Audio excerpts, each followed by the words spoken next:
Hey guys, SmartNinja000 here. Today we're going to be going over what every single subcommand in the /execute, the new one, we're in the most recent snapshot, 18W10B I think, and we're going to be going over what all of them do. Now here's the disclaimer, this is in a snapshot, not the official release, so this could very easily change. They've already changed a little bit of it from a previous snapshot, so you can see there's actually a lot, and I do have something set up for this just because I feel like that's good. Now before we begin, if you guys don't know that much command knowledge, this video is going to get pretty complicated, although it's not. This is one of the lesser confusing, and I'm thinking about making this into a series where I just sort of go over what this pretty much everything you can do with this command. Now execute's a bad example just because there's so much you can actually do with it, but this is just very basic, but again, you do need a little bit of command knowledge to actually understand what's going on. So at the moment we have a bit of them. We don't know if they're going to add more or not. It's looking like they won't, but they very easily could change it. They removed offset and changed that to positioned a while ago, so we don't know what exactly is going to happen. Alright, so let's begin. The very first execute is execute align. Now you might say, well, why is this important? This is actually a really nice one, but you're probably not going to use it too much. Execute align, if I can spell, it just aligns it. So you just enter your axes, so X, Y, and Z. Then you do a run. We'll get to run in a second. And we're just going to summon a armor stand. And now what it does is it aligns it. Now you might say, well, that's not in the center of the block. No, it's not. It's actually 0, 0. So it's like 0.0.0. So if you do want to actually align it, it's really easy just to get it to the exact center. Just do some tildes, 0.5. There we go. Because right here is actually 0. It's like the zeros. So we're just teleporting it slightly forward. And this is great because currently the only way to really align something, if you were summoning it based off an item or not like anything a player, like an armor stand, when you place it, if it's moved ever so slightly, it's not aligned. Really the only way we would do that before is with leads, and that got kind of confusing and kind of finicky. We also used item frames, but either method wasn't perfect. This is really just nice, and you don't have to align it. For example, we can this just when to summon in the center. Maybe we want to go up though, it will align it, and you don't have to add that third if you want us like not perfect. So maybe you just want to align the X value, not the Y, so that way it's always well, remove the Z, that way it's at least in one of them. I'm not sure a case where you would do this, but you can see it's the X, it's aligned. I mean, I don't have any good examples for this, but aligning it in the exact center is great if you want to do something with, I know people are always making those custom crafters where they have armor stands with items on their head. This is a perfect example of how to get it so it's in the exact center. Next we have anchored, and now the way anchored actually works is, we're going to have to back up for a little bit, is for the TP facing. Now we have to do an entity. So the way facing works is it's really easy. So we're just going to do our location. We're going to do facing, and we want to have it facing at e type equals, or you know what, let me just do this off camera. Okay, so real quick, here's our command. It's just facing entity, armor stand limit 1. It's going to teleport us facing, which just so happens to be the closest armor stand. And you might think, well, it's working perfectly. It's just teleporting us there. But anchored actually adjusts that. So here's our command. This time we have an facing anchored. So in this case, we're going to face its eyes.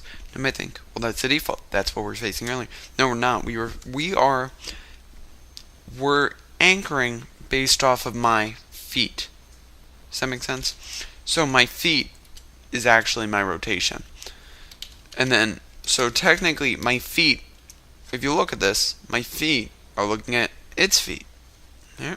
See, my feet are looking at its feet. Which does get kind of confusing, since if you press F3 you might be like, well, but, so. It does get a little bit confusing.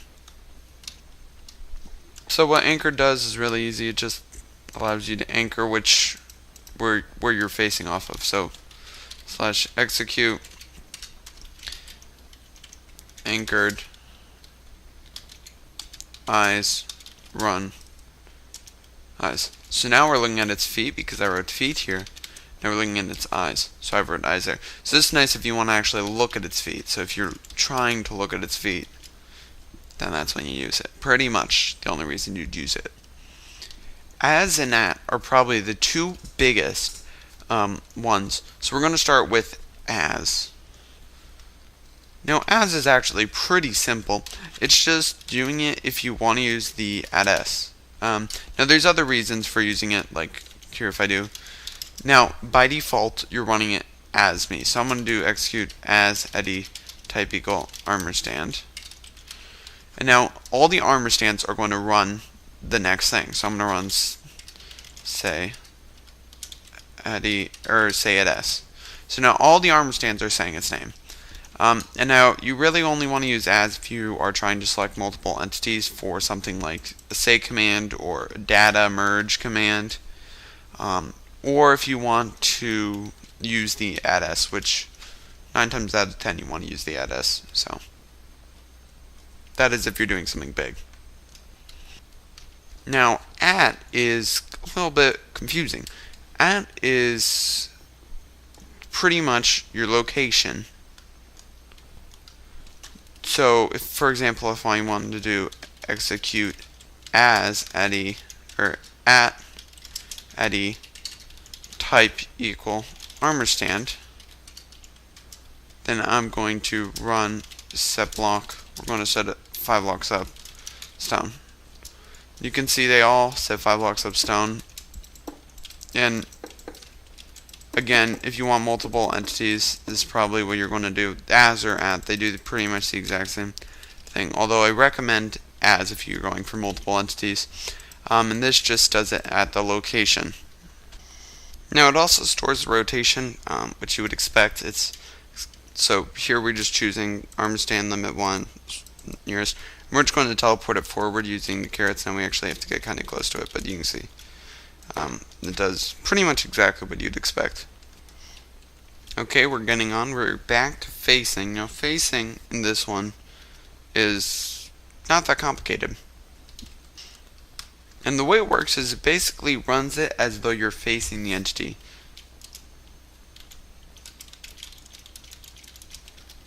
So no matter where I look, it's going to teleport us closer to this armor stand, which is the nearest, and we're just teleporting forward using the carrots again. Now the next one we have is if, and if is pretty important. So the way if works is it has a few sub commands in it. So we have if block, so we're just doing, and this is the test for block command, by the way. So if there's sandstone underneath us, we're going to say hi. And of course if there's sandstone not underneath us, we're not going to say hi. Now that's, I was already up there, so why don't we just write it again? Yeah, perfect. We have if blocks, and it pretty much does exactly what you think. It's just tests for blocks. So the next one is if score, and this just is really just detecting scores. So if our score is equal to the robot score with test score, then we say yep. And there's a whole bunch of different comparisons. So here's our whole comparisons. We have less than or equal to, greater than, equal to, greater than, and matches. Now what matches does is just a range. So if it's in between these two numbers, then we're going to run say hi. Well, it is. If we remove one, it is not. Oh, that's probably, yeah. And it is pretty cool because it allows you to teleport through dimensions. So what it actually does is if it's in the world. So for example, we have 3 worlds: a world, the end, the nether. So why don't we? So if I do /locate, which one is it? You know, we'll just do end city or fortress. I think it is, right? Fortress. There is no fortress anywhere. If I do execute in the nether, oh, there we go. Then I'm going to run locate and fortress here. Hopefully it should work. Well, it didn't. Oh, it didn't work because I wrote in the end. If I do in the nether, little bit of lag. And if you see, we did end up finding one. So if we do execute in, ooh, wow, that's pretty laggy. Someone's using the behind Discord and it's not used to having too much. Which, by the way, join my Discord server. Link in the description. So execute in, and we want to go in the nether. We're going to teleport ourselves to 128 tilde 80. There we go. Hey, isn't that ever so convenient? We got the. We need to go deeper, and as soon as we look at that terrible fortress right there. Okay, let's see. We did in. Now it's positioned. Positioned is offset. If you don't remember what that did. Oh my gosh, this lag is real. Position is just offset. By the way, restart Minecraft, so now it shouldn't be laggy. It's all those chunks. So position is just, yeah, it's offset. It just, you guys might not know what that is. It basically does the position of something else.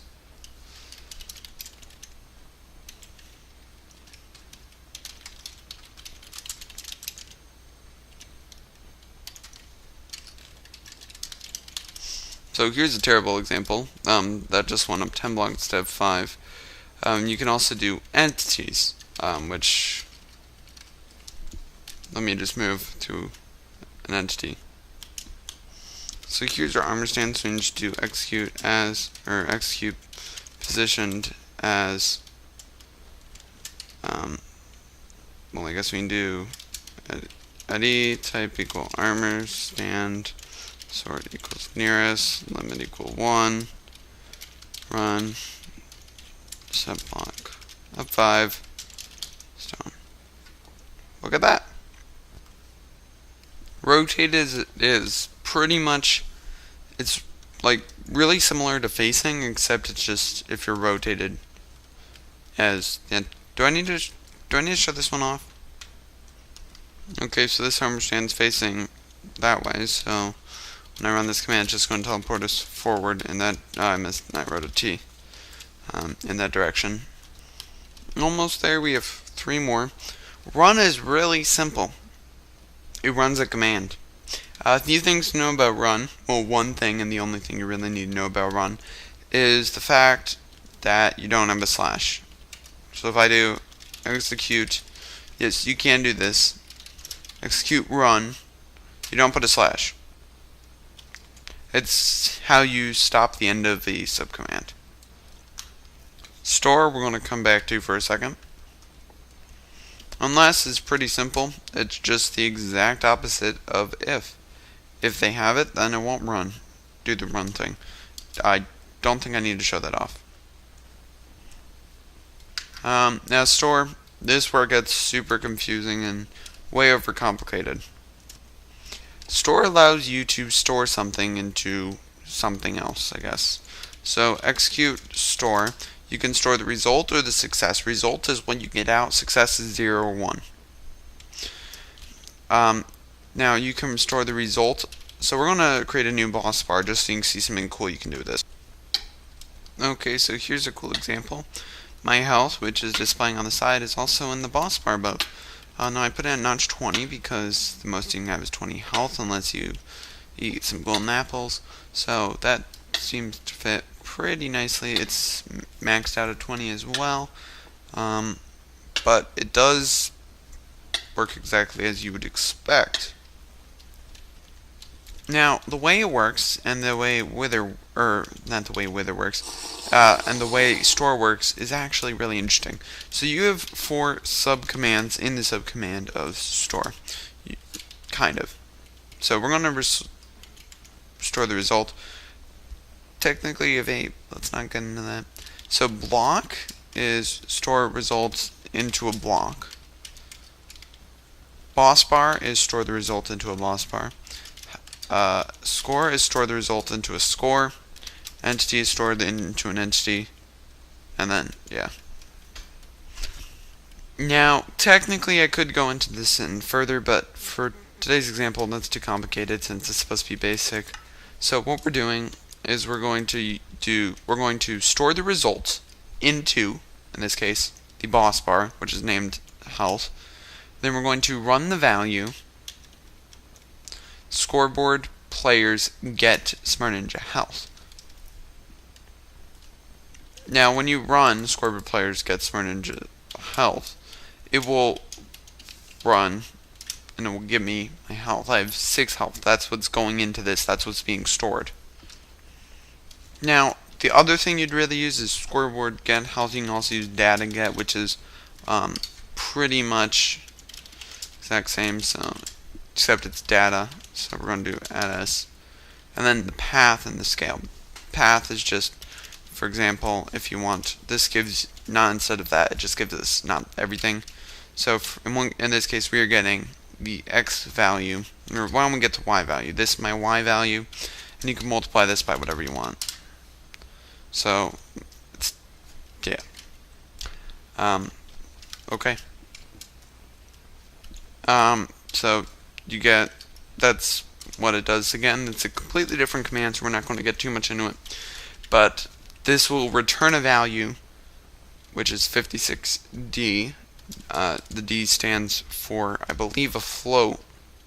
No.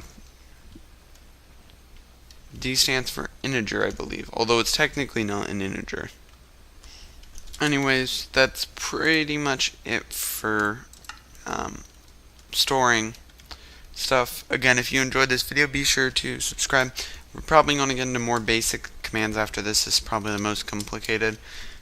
If you have a suggestion for a command you need me to explain, don't understand how to do it, and want a tutorial, feel free to leave that in the comments. Leave a like if this video helped you, because it helps me for helping you. And subscribe if you're new, because I try to do command block videos quite a bit, at least 5 times a week. So that's it. Thank you guys for watching, and I'll see you